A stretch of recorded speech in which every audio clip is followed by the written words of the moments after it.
நான் டாக்டர் கோபிநாத் துரைசுவாமி, பீவர் hospital, Chennai. Arthroscopy ஒரு கேமராஸ்லாம் பார்த்தோம் இல்லையா?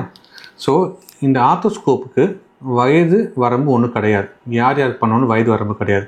யாருக்கெல்லாம் மூட்டுக்குள்ளே பிரச்சனை இருக்குதோ, ஜாயிண்ட் ரிலேட்டட் இஷ்யூஸ், சின்ன வயதினரோ இல்லை வயது முதிர்ந்தவர்களோ, ஜாயிண்ட் ரிலேட்டட் இஷ்யூஸ், முட்டுக்குள்ளே ஏதாவது ப்ராப்ளம் இருக்குன்னா அது என்ன ப்ராப்ளம்னு கண்டுக்கிறதுக்கு இப்போ பல யுக்திகள் வந்துருச்சு. ஃபர்ஸ்ட்லாம் எம்ஆர்ஐலாம் கிடையாது, இப்போ எம்ஆர்ஐ வந்துருச்சு.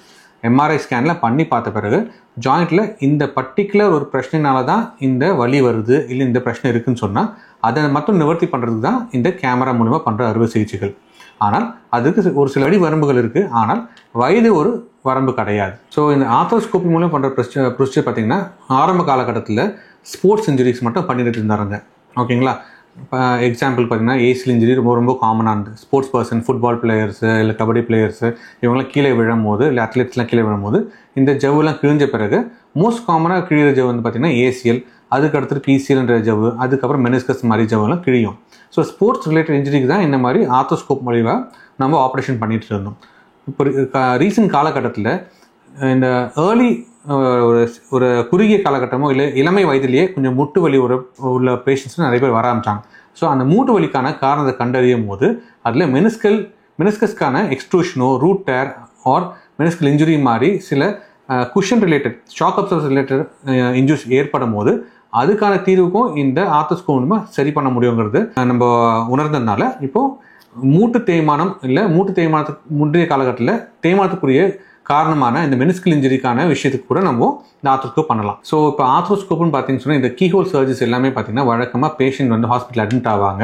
அட்மிட் ஆன பிறகு பிளட் டெஸ்ட்லாம் எடுத்த பிறகு மெடிக்கலி ஃபிட் ஆன பிறகு சர்ஜிக்கலி ஃபிட்னஸ்ன்னு வாங்கின பிறகு தியேட்டர் கொண்டு போயிட்டு மயக்கம் ஊசி கொடுத்து நம்ம வந்து இந்த வழக்கமான பண்ணுற அறுவை சிகிச்சை மாதிரி சின்ன கீஹோலில் பண்ணி கொடுக்குற ப்ரொசீஜர் தான் ஆர்த்ரோஸ்கோபிக் சர்ஜரின்னு சொல்லுவோம்.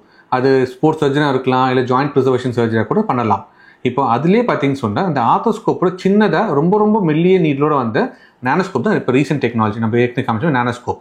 சரிங்களா? இந்த நானோஸ்கோப்போட அட்வான்டேஜே பார்த்தீங்கன்னு சொன்னால் காயம் ஏற்கனவே சின்னது தான் ஆர்த்தோஸ்கோப்பில், அதோட ரொம்ப மெல்லிய காயத்துலேயே நம்ம அறுவை சிகிச்சை செய்யும் போது பேஷண்ட்டுக்கு போஸ்ட் ஆப்ரேட்டிவ் வர வலியும் ரொம்ப ரொம்ப கம்மியாக இருக்கும்.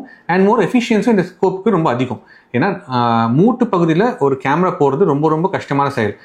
அதுக்கான ட்ரைனிங்கும் ரொம்ப ரொம்ப எக்ஸ்டென்சிவ். லேர்னிங் கர்வ்னு சொல்லுவோம். ஒரு சர்ஜனுக்கு இந்த ஆர்த்தோஸ்கோபிக் சர்ஜரி கற்றுக்கிற லேர்னிங் கர்வ் வந்து ரொம்ப ரொம்ப ஸ்டீப். அட்லீஸ்ட் ஒரு குறைஞ்சபட்சம் ஒரு ட்ரெயின்டு ஒரு சர்ஜன் கிட்ட ஒரு 1-2 வருஷம் போய் கற்றுக்கிட்டா மட்டும்தான் இந்த அறுவை சிகிச்சையை நம்ம தெளிவோட அருமையாக பண்ணி கொடுக்க முடியும். இப்போ அதுக்கான காரணம் பார்த்தீங்கன்னு சொன்னால் மூட்டு பகுதியில் 2 எலும்புக்கு நடுவில் இருக்கிற கேப்பு ரொம்ப ரொம்ப கம்மி. அந்த கேப்புக்குள்ளே போயிட்டு இந்த கேமரா செலுத்தி முட்டிக்குள்ளே இருக்கிற பிரச்சனையை நிவர்த்தி செய்கிறது தான் இதோட டெக்னிக்கல் சேலஞ்சு. இப்போ அப்படி இருக்கும்போது ஏற்கனவே ஆர்த்ரோஸ்கோப்பே 4 mm தான் டயமீட்டர். அதோட மெல்லிய கேமரா வரும்போது இன்னும் அட்வான்டேஜ்னு பார்த்தா அந்த கேப்புக்குள்ளே இன்னும் ஈஸியாக செலுத்தி இன்னும் ஜாயிண்ட்குள்ளே ஈஸியாக கேமரா செலுத்தி நம்ம மற்ற பிரச்சனைகளை பார்க்க முடியுன்றது தான் நானோஸ்கோப் டெக்னாலஜி. இப்போ நானோஸ்கோப்புங்கிறது ரீசன்ட் அட்வான்ஸ்மெண்ட் இருந்தாலுமே இதை திரும்பவும் நம்ம காயம் ரொம்ப சின்னதாக இருந்தாலும் கூட இதை அறுவை சிகிச்சை மாதிரி நமக்கு ஆப்ரேஷன் தியேட்டருக்குள்ளே கொண்டு போயிட்டு மயக்க மருந்து கொடுத்து தான் பண்ண வேண்டிய நிலைமை இருக்குது. ஆனால் சில நேரத்தில் சில பேஷண்ட்டுக்கு ஒரு சில காரணத்தினால நம்ம எம்ஆர்ஐ ஸ்கேன் பண்ணாலுமே ஒரு சில டவுட் இருக்கலாம். முட்டியில் இந்த வலி வந்துனே இருக்குது, இல்லை ஒரு ஸ்டெம் செல்ஸோ இல்லை ஒரு சின்ன டயக்னாஸ்டிக் ஸ்கோப்பி மாதிரி, அதாவது முட்டிக்குள்ளே என்னதான் இருக்குன்னு பார்க்க வேண்டிய நிலைமை எம்ஆர்ஐ ஸ்கேனால் பிக்கப் பண்ண முடியல. ஆனால் இதே அதனால கேமரா போட்டு பார்க்க வேண்டிய நிலைமை சில பேஷண்ட்ஸ் வருவாங்க. அப்படி இல்லை மோஸ்ட்டாக பார்த்தீங்கன்னா ஸ்போர்ட்ஸ் சர்ஜன்ஸ், ஸ்போர்ட்ஸ் இன்ஜுரியில் ஸ்போர்ட்ஸ் பர்சன்ஸ் இருக்காங்க இல்லையா, அண்ட் அத்லெட்டிக் பேஷண்ட்ஸ் இருப்பாங்க, கபடி பிளேயர்ஸ் இருப்பாங்க.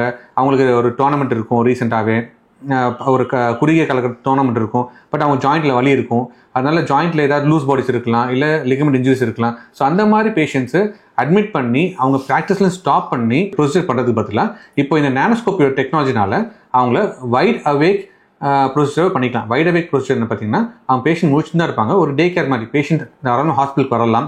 வந்த பிறகு சாதாரண மருத்துவ ஊசி மட்டும் போட்டு முட்டியில் ஷோல்டர்லையும் இந்த நானோஸ்கோப் நீடில் மாதிரி இருக்கிறதுனால ஊசி மாதிரி இந்த நானோஸ்கோப்பை உள்ளே செலுத்தி பேஷண்ட் முழிப்போடு இருப்பாங்க. அவங்களுக்கு வலியும் தெரியாது. ஏன்னா ஊசி போடுறது எல்லாருக்கும் இயல்பு தான். ஜுரத்துக்கு ஊசி போடுற மாதிரி இந்த ஊசியும் போடுறது. ஸோ தோல் வழியாக அந்த கேமரா செலுத்தும் போது வலியும் கம்மி. அண்ட் மோரோவர் நாங்கள் மயக்கம் கொடுக்க வேண்டிய அவசியம் இல்லை, அட்மிஷன் தேவைப்படாது. ஸோ கேமரா செலுத்தி உள்ள ஜாயிண்ட்குள்ளே என்ன இருக்குன்னு பார்த்துட்டு அதுக்கான தீர்வை கொடுக்கறதுக்கான ஒரு அருமையான யுக்தி அந்த நானோஸ்கோப். ஸோ நம்ம நானோஸ்கோப் பார்த்தோம். இப்போ அதோட ரீசன்ட் அட்வான்சஸ் அண்ட் டெக்னாலஜி தான் இந்த நானோ நீடில் ஸ்கோப். இது தமிழ்நாட்டிலே ஃபஸ்ட் டைம் பீவல் ஹாஸ்பிட்டல் தான் ஃபஸ்ட்டு நம்ம இது யூஸ் பண்ணியிருக்கோம்.